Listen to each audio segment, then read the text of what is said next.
দর্শক, জাতীয় সংসদের এলডি হলে জাতীয় ঐকমত্য কমিশনের সঙ্গে গণ অধিকার পরিষদের সংলাপ আজ।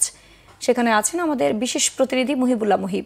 সরাসরি যাচ্ছি তার কাছে। মুহিব, জাতীয় ঐকমত্য কমিশনের সঙ্গে গণ অধিকার পরিষদের সংলাপের বিষয়ে আমাদের জানাবেন।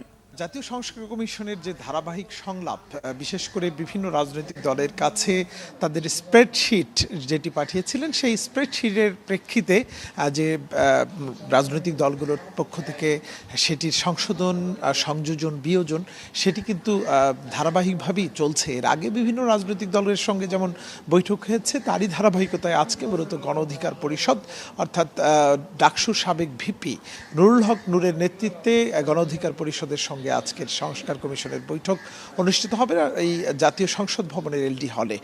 এবং ইতিমধ্যেই কিন্তু সংস্কার কমিশনের যেসব সদস্যরা রয়েছেন তারা এসে পৌঁছেছেন এবং গণ অধিকার পরিষদের নেতারাও কিন্তু এসে পৌঁছেছেন।